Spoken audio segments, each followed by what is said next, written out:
Good day, good night to everyone who's watching us now. I'm Jero Cronengold and I'm here with Mario Tomic. How are you today, Mario? I'm doing well, man. Thanks for having me in the interview. Um, Tell me a little bit about who you are and what you've been up to right hmm now. Right. So a little bit about my story. I'm an online fitness coach. I'm an entrepreneur. I am a world traveler. I'm a digital entrepreneur, as you'd call it, and that's kind of like the quick summary of everything that I do right now. So most people know me by my YouTube channel, where I put out videos on the topics of fitness, nutrition, personal development, becoming the best version of yourself, breaking free out of the social norm, and then back in, let's say, looking at where I'm coming from, I mean, all these are skills that I've acquired over the years of working in self-education, formal education. So it took a while to get where I'm at right now, and the journey all started back when I moved from college back home, when I graduated with a master's degree in computing. And I went back home. I was jobless. I was moving back with my parents. Wasn't really successful. Didn't really have a plan. I was following the good old plan. You just get good education, you get good grades, you basically go to college, you end college, you find a job, you work for a couple of years. I know you take credit from the bank, buy a house, marry, and have a I don't know bunch of kids, and that's it, right? And you wait for retirement. So that was kind of the plan. That was the default plan. And instead of that, when I came back home, I was basically overweight, broke, no skills, no job, no future. And it took a lot of effort and at first a lot of frustration to actually take control over my destiny, as people like to say. And from then on, discovering self-improvement, discovering health and fitness, which now is my main passion, and my mission is to bring this message of living a healthier lifestyle to as many people as possible. And in the last 2 years since I started the YouTube channel, the videos have been seen by over 7.5 million people, and there's been a lot of great growth in the community. And I'm really proud to have so many people resonate with the message of becoming the best human being that you can be, whether it's health, business, or whatever area of your life you wish to do that through. We're all looking for the same goal. Excellent. I think that we're in the same channel with all this last part. And Mario, I want to ask you, share us a little bit of your story. Well, you just did it about how you changed from being like a computer system engineer, drinking bell gamer, to a ripped health coach. I want to know which were like parts or moments in your life that created the leverage. So you said like, I need to do this change now. This is not what I want to do, and this is more what I want to do right now. Yeah, it's kind of like almost living a second life. What you explained there is like you had this life before, which was, at least in my case, was getting wasted, playing video games, not taking care of anything. It's almost like running away from reality, almost like living this life that is sort of detached from what the real world appreciates or finds valuable. Essentially, what I like to call it's a life of taking value, right? So that's the Or life before I started working in producing value and becoming not just uh, okay, what can I do to better myself, but also what can I do to make this world a little bit of a better place? I mean, I can't obviously change everything, but I can make a little bit of an impact, just a small dent in the universe, right? And if we're looking back, I mean, it's coming down to simple realization, right? You really have one life. I mean, at least what we know so far. Maybe there's multiple. Maybe I'm gonna manifest myself as a I don't know, like a bird in the next life or something. But I'm not sure, right? But we know that you have this time that you have right now, and it's kind of that realization. Well, look, the time is gonna fly really, really fast, and what you're doing right now, we can kind of figure out where it leads. And in my case, I just looked around myself. I seen where that destiny kind of led. I've seen people in their 50s who were dying of heart attacks, who were having bad relationships with their family. They were financially insecure. They were constantly worried about that. They couldn't. They were so caught up in basic survival that they couldn't really contribute to the world at all. And I felt like that I wanted to escape that trap. So one part of the motivation was fear, and then of course the other part of the motivation was really that I know that I have the potential to make an impact. I just Mhm. need to change myself. I just need to leverage and create a sense of urgency to get this monkey brain to start actually doing the right things, because we all have 24 hours, whether you're Of course. producing Tesla cars, whether you're Elon Musk or whoever you are, you have 24 hours. And if you let your monkey brain dictate those 24 hours, you're just going to be so caught up in other people's agendas, Mhm. whether it's I don't know, your parents, your family, your friends, everybody else has something for you to do. If you don't have your own plan, if you don't have your own agenda, the government has something for you to do. The big food companies have something for you to do. Facebook has something for you. Everybody has things for you to do. And if you are not the one taking control over your own time, you're the one who is going to pay the ultimate price for that. And that's kind of the realization that I got before everything even started, because the body that you have is really a consequence of miniature changes on a day-to-day basis, but the change comes here first, and then it appears as the body transformation in 7-8 months. But in your mind, you're already transformed. Like in your mind, you already have a six-pack, right?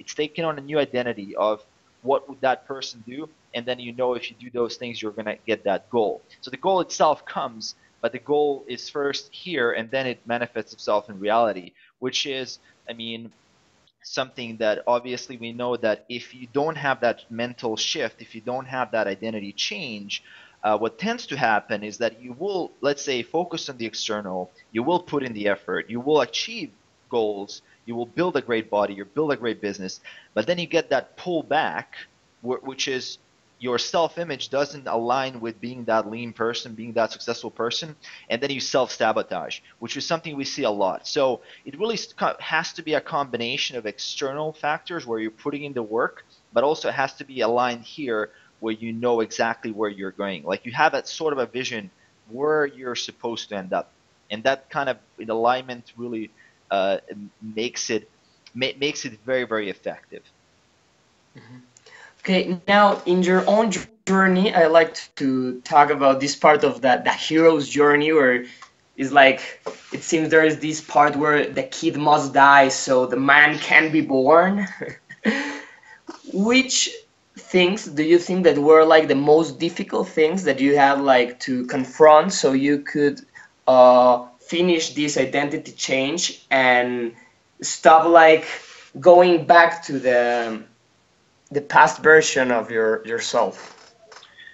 Yeah, that's a really hard question, and it's not actually something I talk about a lot. Like some of embarrassing moments, for example, having to borrow money from your parents to buy chicken or something, like you're hungry, you don't have food, or having to, let's say, do very embarrassing work that, I mean, at least the work that you find very embarrassing just to make ends, mean so you can basically buy gym memberships and things like that, and not being proud of yourself. You look yourself in the mirror, you're thinking, well, I have, like, what is wrong with my body? Like, why am I not looking better? I mean, I can do this. What's wrong? Why am I not doing it? And these kinds of moments, they all compound. It's like sometimes you feel a little bit of frustration when you see other people who are exactly like you, but they just are successful, and you're looking at yourself, and why am I not doing that? What's the differentiator factor? Why am I not exactly as Mhm. successful as they are? And you realize it's really a lack of control and skills, right? So these people have taken control over their time, and they're making their time work for them, and they're also investing time in skills, and they know something. Because the thing is, here's what was bothering me a lot, right? So when I came back from college, I got this master's degree, which is valued, right? It's a master's degree in computing. You're an engineer. You're supposed to know stuff.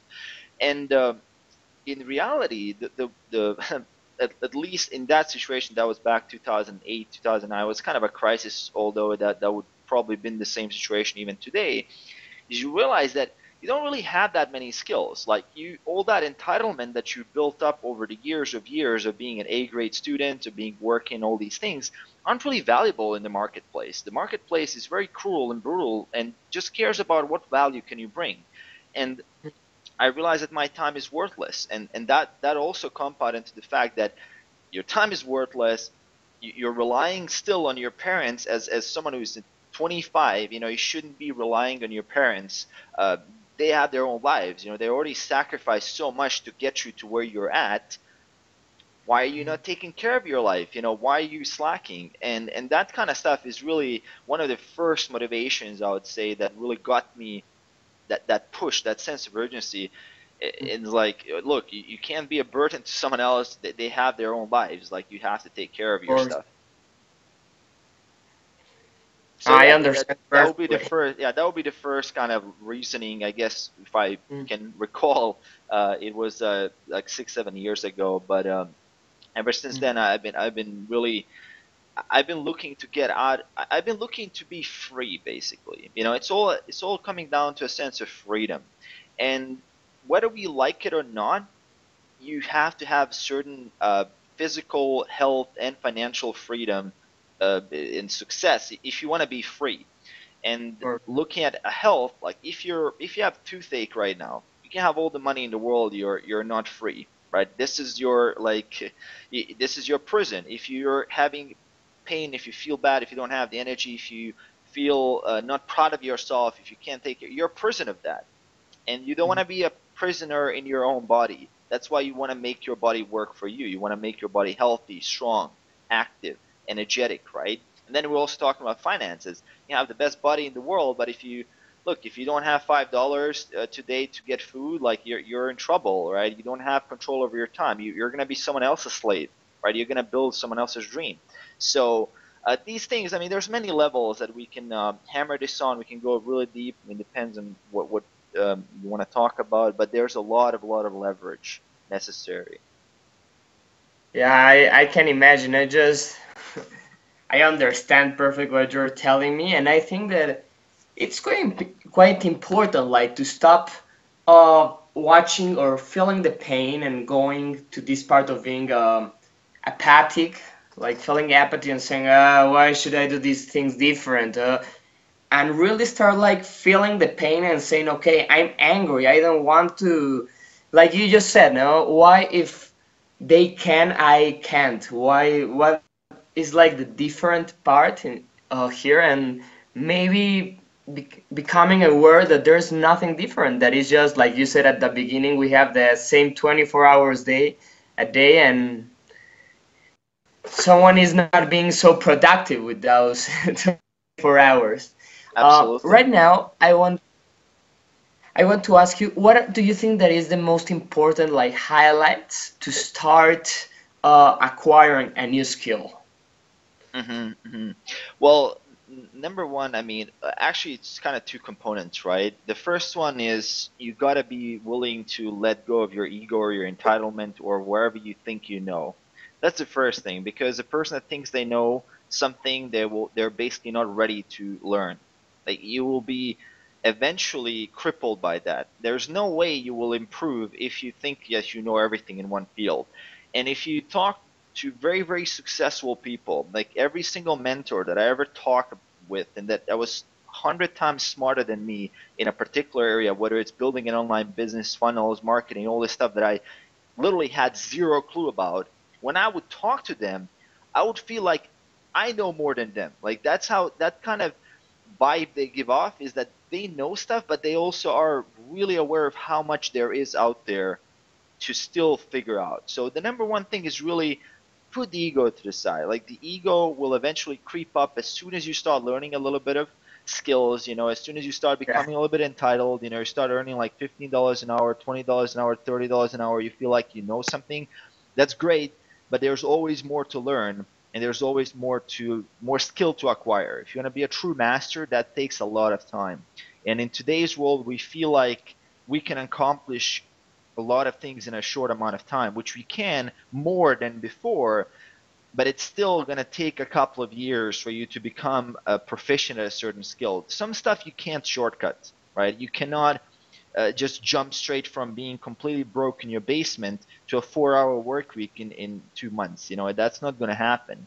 And maybe one person out of a billion, and that's usually what you see in the media, can make like that. That's kind of what the media is portraying. But even that person, if you really look deeper and deeper and deeper, you're going to see that talent was maybe like 10% of it, and 90% of it was hardcore work and hustle and grind and sacrifice, right?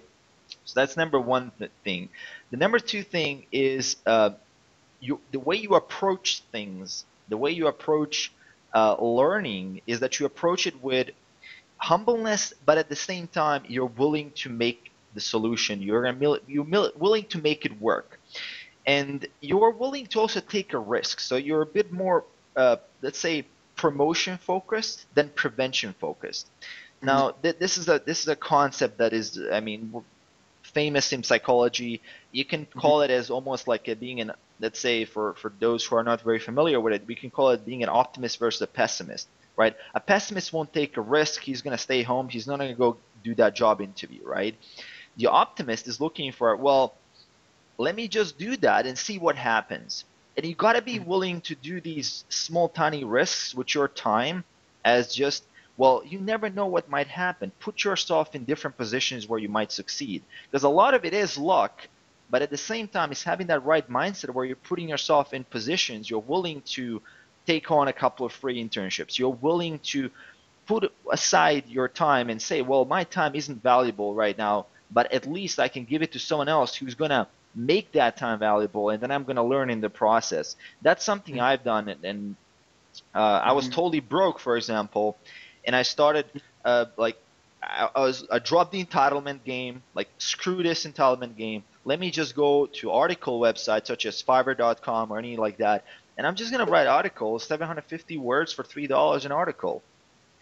Dude, that's hardcore. You know, if you write 5 articles today, you know, that's $15, and 5 articles of that much in English, which is not my native language, it was incredibly difficult. I barely spoke English back then, and that put me in a position where I was forced to learn, but it also put me in a position where some of those people actually gave me tips, they gave me recommendations, I improved my English, and I learned more, and that's why I'm talking to you today. And number 2, I also took on multiple free internships with companies and with people that I believed in. And I just told them, look, I don't know anything. Here's my time. I'm willing to learn whatever you want me to learn, and take it. Like, here, I'll do whatever it takes. And that's an offer a lot of companies will not be able to refuse. And you will learn a lot. They will put you in you're going to be the jack of all trades in a couple of months. And it's going to take probably like 50 companies, you approaching them in that way, but you're going to get the right ones at some point, and you will learn a lot. So these are some of the basic things when you start acquiring skills. And of course, you have YouTube, you have Udemy, you have so many more resources right now where you can start acquiring skills yourself. But keep in mind that you don't have to be a master overnight. If you know a little bit, it's enough to start working. And as soon as you start working, you'll be able to improve very, very fast. Because you can't really go that much with just pure knowledge acquisition or absorbing information. At some point, it is just not going to improve you at all. It hits diminishing returns very, very fast. A quick example, one of my friends, he started designing, right? And I told him, look, dude, you can learn design by a year of worth of Photoshop courses, and you can do that, learn every single day, and you're going to improve a little bit. But what you can also do is go on YouTube and watch about 20 hours of content, and then create a profile on Upwork and on Fiverr.com and other websites, and start offering simple services that you already know how to do. And if you even don't know how to do them, you can figure them out via YouTube and via Google, via tutorials, and just start selling. In 2 years, that person started completely transforming their life, became a digital nomad, traveled the world, and now is earning 4 times more money than his peers because he just started taking action. And that's like the ultimate, I guess, the bottom line is really how much action you're willing to take, right? But yeah, of course, the other stuff that I mentioned, putting yourself in the right position, being humble about it, being open to learning. I mean, of course, those are very, very critical. Those are more like attitudes that Okay. will lead to skills. Yeah, of course. I think that there's like this part, this inner part of be willing to do attitude changes, to think maybe differently, to really, like you said at the beginning, watching yourself in a different way. And there is the other part that you just said of like taking massive action. Yeah, without action, I mean, all the information is literally useless. And I get emails, I get dozens of emails every day, man. I watched every one of your videos, and I have 500 videos on there. That's like words of 4 or 5 books, you know. And and the person would say, well, I'm still struggling with this. Well, the reason you were struggling probably in the first place wasn't because you were lacking the videos that I made. It's probably that you just haven't done enough self-experimentation to figure out what works for you. You haven't taken enough action, right? Because action only works if you, I mean, information only works if you take action, but action works as well if you have information. So it's kind of a, I guess, a yin-yang situation, and you have to have both if you're looking to move forward. I mean, one really great concept that I like to mention a lot is that if you encounter a problem, let's say something that is mental, like you just information overload, something that you can't just simply cannot go through that mentally, it's probably going to be solved by taking more action physically, doing something, moving forward in some way, whatever you know. Then if you encounter a problem while you're actually doing something, whether you're designing a website, whether you're going to the gym, you're not sure what to do, whether you're creating your own meal plan, whether you're figuring out your macros, and if you're stuck there while you're taking action, then it's good to take a step back and go for more information. So it really kind of complements each other. But if you're overthinking it, you probably need to do more. But if you're already doing a lot and then you encounter some issues, well, take a step back and start thinking. So you're smart. You're not just hardworking, but you're also working smart, right? That's a difference that I see a lot of people I find a lot of value in. Nice. All the concept that you are telling me now, it gives me like a lot of wanting really to tell you like, tell me more about that, tell me more. But for the motive of the interview, we're going like to continue with the timeline of the interview, and maybe another day we can dig on deeper Sure. to these concepts.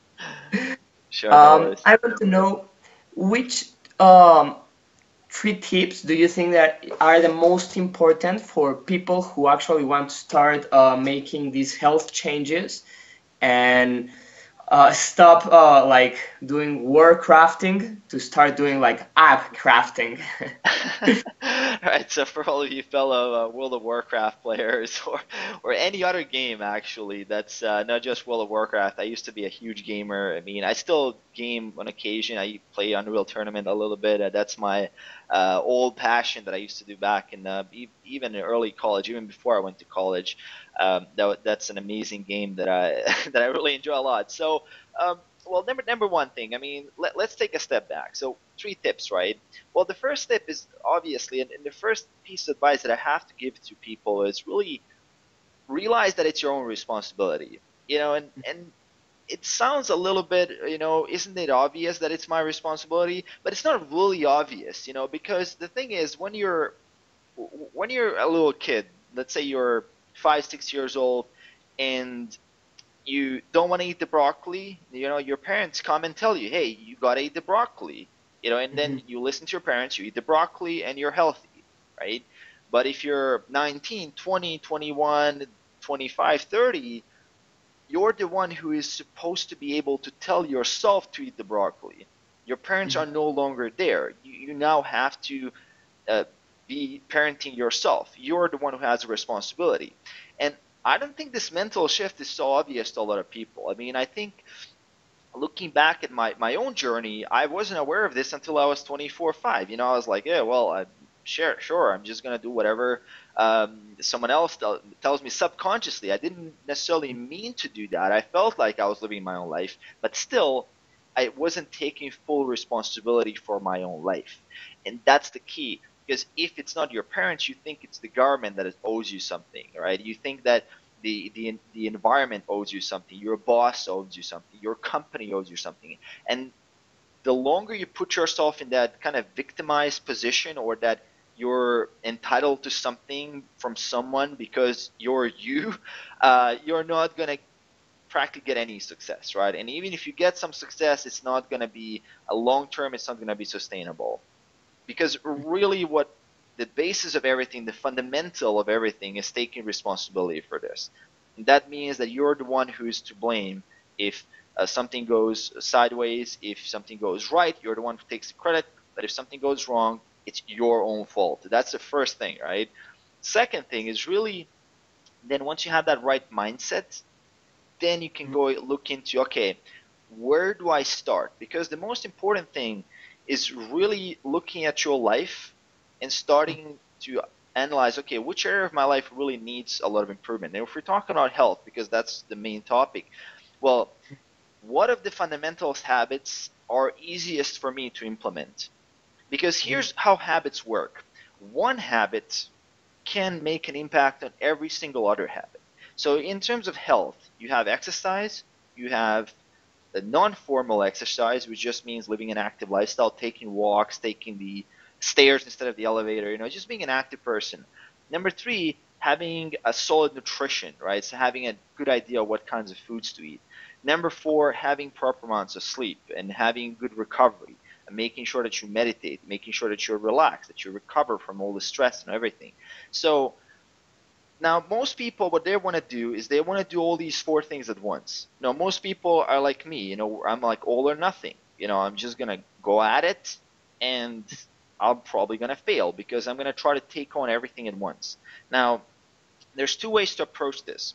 If you go at one habit at a time, one habit, let's say you start exercising in the gym. Research has shown, not just anecdotally, not just from my own experience, but even if you look at the research, just taking one habit on, which is kind of a keystone habit, just exercising, going to the gym, or doing some sports, automatically improves every single other habit. You sleep better, proven by research. You start eating better because now you're training, you don't want to blow the results, you start eating better. Now you start becoming more active in other parts of your life because you're that active person. I'm going to the gym. I'm that kind of person, right? And just that one habit, which you're only consciously working on one thing, you're now also improving every other thing. Similarly for nutrition, you have very, very healthy nutrition. All of a sudden you have that pull. Well, let me just add some more exercise on it. Why would I just stay with nutrition when I can do that a little bit of more and just get a ton of more results? So every single one of these will improve your life overall.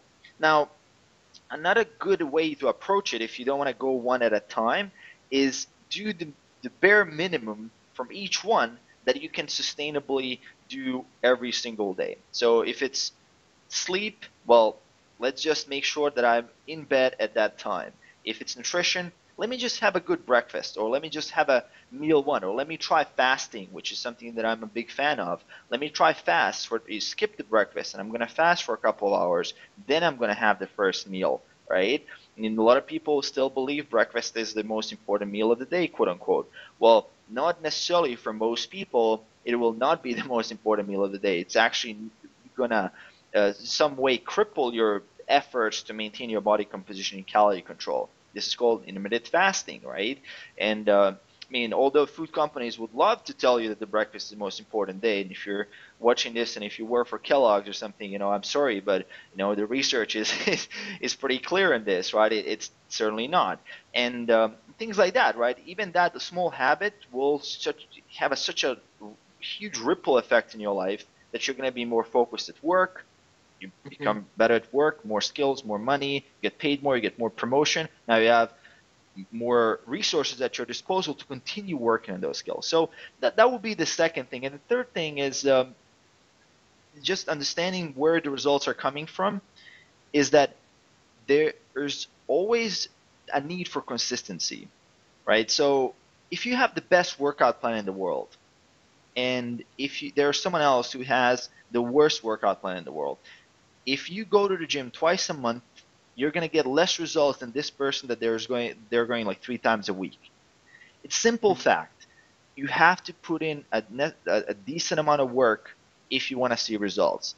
And that's something a lot of people will try to, let's say, they're going to try to hack their way through that. You know, they're going to go, well, I have this perfect workout plan, or I'm going to wait until I have this perfect workout plan before I start. And it's really, you will never be ready to start something. You know, the fact that you're not ready is why you need to do that thing in the first place. You know, if I was ready for it, it's probably going to be some kind of walk in the park, and I wouldn't be getting all these benefits. So eliminate the fact that you need to be ready, because you will not be ready. And also forget motivation, because you don't need motivation to be consistent. Motivation actually comes from consistency. Consistency builds on the fact that you really don't rely on motivation. You just take action, and then motivation finds it, right? The motivation comes. And these kind of things, I mean, I would say consistency is above all. In fitness, I see so many guys, they have the best workouts, they pay a lot of money, they get coaches, they pay coaching programs, they do all this effort, but again, if there's a lack of consistency with putting in the work, it all falls apart. It's just one of those fundamentals that you just can't go over. You know, like, how do you improve English speaking abilities? Look, you can read all the books in the world, but if you're not speaking English, you're just taking a very slow route of improvement. You're taking the slow lane. It's going to take you 5 decades to make a little bit of improvements. While if you go for a trip to Canada or United States and you just put yourself in a position, you say, well, I'm allowed only to speak English for the next 3 weeks.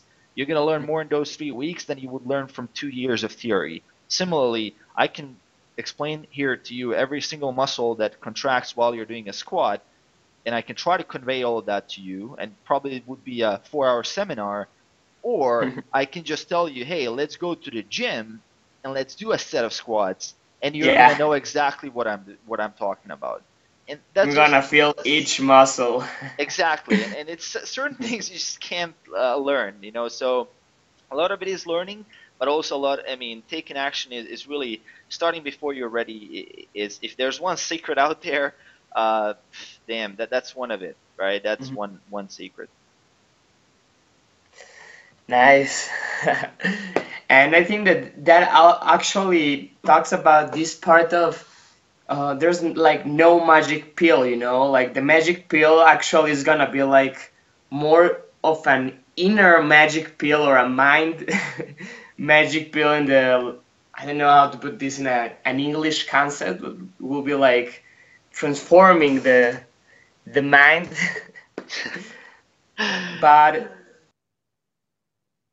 actually said is more like a think of your behavior, of your habits, of how you start getting up in this like upward spiral till you start like achieving more and more habits, and suddenly you're like in a new level, and it's actually a pretty much like gaming. It is. You It take like is. all these XP, better abilities, and boom, now you have like this superpower to do things differently and start like killing noobs. You start leveling up your life. Yeah, man, that's really what it is. And why do we like to play games that we are good at it? Because Mhm. we are good at it. We love to do things that we're good at. And if you're not good in the gym, if you feel uncomfortable, if you don't know how to do the lifts, if you feel it's weird for you to be in the gym, at that point you might not understand how someone like me or a couple like or people that I coach who are usually, let's say, intermediate advanced lifters, you can't get us outside of the gym. Mhm. It's just impossible because we are sort of accustomed to it. It becomes your new home. And one thing you want to realize is that if you're just starting out, if someone is watching this and you're just starting out, don't underestimate the fact how good you're going to get over time. If you feel now that it's uncomfortable, that it's something new, that it's something that is, let's say, you're just feeling strange and awkward, that Mhm. is not going to be you in a couple of months or in a year from now. Whatever your maximum weight is right now, a year from now in the gym, you're going to be laughing at it. You're going to be like, well, that's not even my warm up anymore. And that's the beauty of leveling up, right? You're going to look back and you're going to see, well, look, that's where I started. I started with an empty bar in the bench press for 6 reps, and now I'm doing 100 kilos. Look how awesome that is. And just the fact that you're able to do that, you want to express that ability. I think we all have like a friend who's really good at cooking, you know. And every time you mention a restaurant, they're like, no, I'm gonna prepare food. Like, let's go to my place, right? Because they're so good at it, they want to show people. They want to show themselves, right? And that's something that we have as a human being. We want to prove it to ourselves, right? We want to repeat it because we're good at it. And that's one thing a lot of people miss, I think, in the whole world, because they feel like, oh, it's awkward now, it's going to always be like this. Well, no, as you get good, you're actually excited to go there and to get a new PR. You know, it's exciting, it's nice, it's something that you're looking forward to. And it's, to be fair, like going to the gym, I'm grateful for it, right? I'm grateful for the ability that I have, the freedom to go there. And that's, I mean, people are usually like, dreaded, you know, they're like, oh, I have to go to the gym. No, for me, it's like, damn, I want to go, right? Let's do this. Yeah, like having the same positive emotions about doing the thing that is like hard, then you can have it like for a bottle of wine. Yeah, it's really about that. And to be fair, if you look at the habit research, and I've talked about this with BJ Fogg from Stanford, he's has a concept. He developed a concept called tiny habits. He talks about it a lot. The secret of building a new habit and the secret of really making a behavior stick is celebrating the results from that behavior, finding something to celebrate about the behavior. Because if you don't do that, it's going to take you infinitely longer to make that habit stick. If you're doing something you don't enjoy, and if you can't find the joy in it, you're taking a really slow route. You probably will never make that habit stick.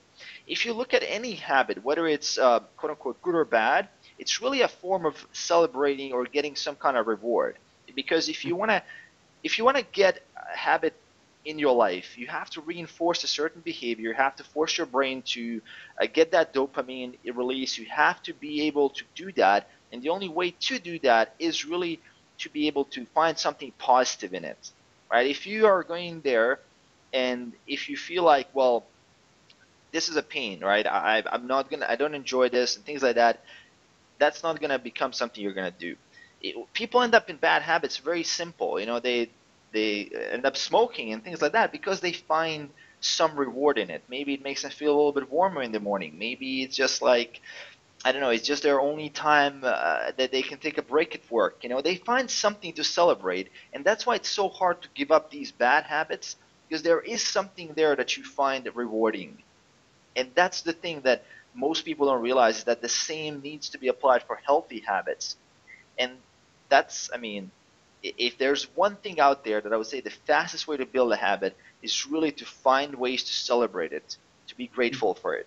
That's the ultimate secret, right? If you're looking for a secret. Nice. Nice, nice, nice. Okay, so really, Mario, I will be glad to be here like another, I don't know, 18 hours learning from you and asking you questions and continuing with this interview. But I know that you have a lot of things to do right now. And I don't know how much is gonna be like right now the mind of my people to continue here and say like, okay, taking like notes, you know, for the people who is going to be watching this I hope interview. I think. so. I hope so. But I'm really thankful with you for giving me this space, and I hope we can see each other in the next level. Thank you for having me, man. It's such a pleasure and an honor to be able to share some of these lessons. And none of this stuff is really, I didn't invent any of this. And then I'm not some kind of guru, or I'm not some kind of a special teacher or something that I'm selling some kind of magic. All this Mhm. stuff that I know is I learned from experience, research, and from a lot of trial and error. So I really hope it's going to help someone out there who is looking Mhm. to take control over their life and be that best human being that they can be. And I truly hope that will happen and will help people. And really thank you for having me to be able to share some of my ideas, I guess, stuff that I'm talking about with more people. Mhm. No, thanks again, and see you soon. Thank you. Rock on.